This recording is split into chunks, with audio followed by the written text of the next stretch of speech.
সামাজিক মাধ্যম এক্সে ভাইরাল পাকিস্তানের প্রধানমন্ত্রী শাহবাজ শরীফের একটি পোস্ট। সেই পোস্ট ঘিরে প্রশ্ন উঠেছে, পাকিস্তান কি সত্যি যুক্তরাষ্ট্র ও ইরানের মধ্যে নিরপেক্ষ ভূমিকা রাখছে, নাকি কেবল মার্কিন প্রেসিডেন্ট ডোনাল্ড ট্রাম্পের হাতের পুতুল হিসেবে কাজ করছে? ৮ এপ্রিল ইরানকে দেওয়া ট্রাম্পের সভ্যতা ধ্বংসের হুমকির সময়সীমা যখন ঘনিয়ে আসছিল, তার ঠিক আগ মুহূর্তে এক্সে এই পোস্টটি করেছেন পাকিস্তানের প্রধানমন্ত্রী।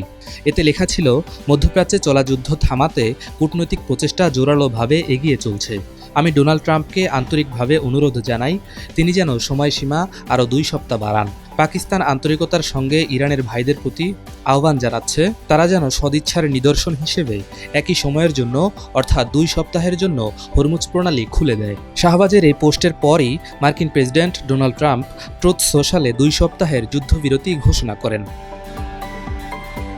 এ পর্যন্ত সব ঠিকই ছিল, তবে শাহবাজ শরীফ এই পোস্টটি করার আগে সেটির খসড়া হোয়াইট হাউসে পাঠিয়েছিলেন বলে দাবি করেছে মার্কিন গণমাধ্যম দ্য নিউ ইয়র্ক টাইমস। প্রতিবেদনে বলা হয়, পর্দার আড়াল থেকে কপিটি যাচাই করে অনুমোদন দেয় হোয়াইট হাউস। পরে তা এক্সে পোস্ট করেন শাহবাজ শরীফ। বিষয়টি এ পর্যন্ত থাকলেও হয়তো সেটি নিয়ে তেমন সমালোচনা হতো না, তবে বিপত্তি বাধে যখন লেখাটি পোস্ট করার সময় অসতর্কভাবে ড্রাফট শব্দটি রেখে দেওয়া হয়। কয়েক মিনিটের মধ্যে শব্দটি মুছে ফেলা হলেও এডিট হিস্ট্রিতে তা রয়ে যায়, ছড়িয়ে পড়ে স্ক্রিনশট।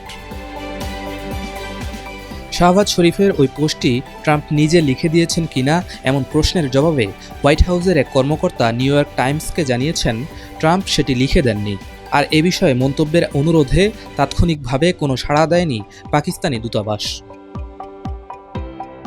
নিউ ইয়র্ক টাইমস বলছে, যোগাযোগ বিশেষজ্ঞদের মতে শাহবাজের বিবৃতিটি পোস্ট করার আগেই গোপনে হোয়াইট হাউস তা পাশ করে দেওয়ার ঘটনায় বোঝা যায়, যুক্তরাষ্ট্রের কূটনৈতিক চ্যানেলগুলো আগে থেকেই অনেক বেশি সক্রিয় ছিল।